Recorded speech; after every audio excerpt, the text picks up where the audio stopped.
అందరికీ జేబీఎం ఈరోజు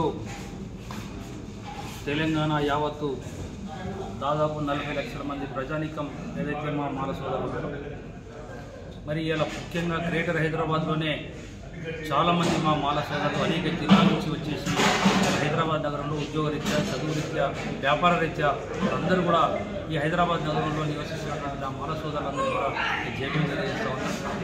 మరి ఈరోజు మా మిత్రులందరూ మా భాస్కర్ గారు చెప్పారు, రామచంద్ర గారు చెప్పారు, రోస్టర్ విధానం వల్ల మరి భవిష్యత్తు ఉన్నటువంటి నా మాల జాతికి, మాల విద్యార్థులకు, మాల ఉద్యోగులకు పూర్తిగా అన్యాయం జరుగుతూ ఉన్నది. ముఖ్యమంత్రి రేవంత్ రెడ్డి గారు మీ అందరికీ కూడా మేము మాల సంఘాల తరఫున విధేయంగా మీకు విజ్ఞప్తి చేస్తూ ఉన్నాం.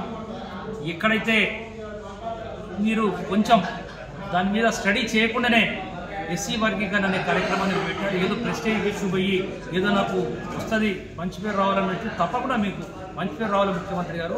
మీరు ముఖ్యమంత్రి కావడానికే నా మాల జాతి మొత్తం కూడా మీ వెనక పనిచేసింది, విషయాన్ని మర్చిపోద్దని చెప్పి నేను ముఖ్యమంత్రి రేవంత్ రెడ్డి గారికి కూడా విజ్ఞప్తి చేస్తూ ఉన్నాను.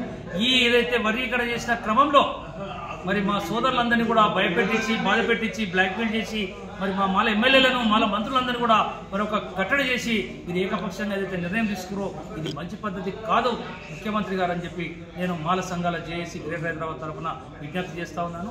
ఏదైతే ఇలా ఉస్మానియా యూనివర్సిటీలో అనేక మంది విద్యార్థులు, అనేక మంది యువకులు మరి ఇబ్బందుల పాలయ్యే ఈ రోస్టర్ విధానం వల్ల మరి ఇబ్బందులు జరుగుతూ ఉన్నాయి. ముఖ్యమంత్రి గారు దీన్ని సవరించండి.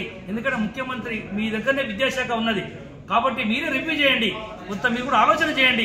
మీకు తెలుసు మాల వాళ్ళు ఎంత తెలియకలలో ఎంత రాజకీయాలు మలుపుతారో, ఎన్ని రాజకీయాలు శాసిస్తారో, ఎన్ని రాజకీయాలను ప్రభావితం చేస్తారో మాకంటే మీకే ఎక్కువ తెలుసు.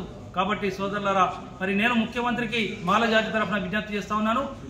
లక్షలాది మంది నిరుద్యోగులకు, లక్షలాది మంది మా విద్యార్థులకు అన్యాయం చేసే రోస్టర్ విధానాన్ని మరి పూర్తిగా మీరు సవరించాలని చెప్పి, మరి సవరించకపోతే మరి రేపు ఏదైతే అసెంబ్లీ సమావేశాలు జరగబోతాయో ఆగస్టులో తప్పకుండా చలో హైదరాబాద్ పెట్టి లక్షలాది మందితో మరి హైదరాబాద్ సమీకరిస్తాం. హైదరాబాద్లో భారీ ప్రదర్శన చేయిస్తామని మాలజాతి తరఫున విజ్ఞప్తి చేస్తూ ముఖ్యమంత్రి గారు ఇప్పుడైనా కానీ మీరు కళ్ళు తెరిచి మాలజాతికి అన్యాయం చేయొద్దని చెప్పి, అదేవిధంగా మాలలో ఉన్నటువంటి మంత్రులు, ఎమ్మెల్యేలు, కార్పొరేషన్ చైర్మన్లు, ప్రజాప్రతినిధులందరూ కూడా మరి ముఖ్యమంత్రి గారి మీద ఒత్తిడి తీసుకొచ్చి మాలకు జరుగుతున్న అన్యాయం మీద మరి తప్పకుండా మరి ముఖ్యమంత్రి తీసుకురావాలని చెప్పి నేను విజ్ఞప్తి చేస్తా ఉన్నాను. జై మాల.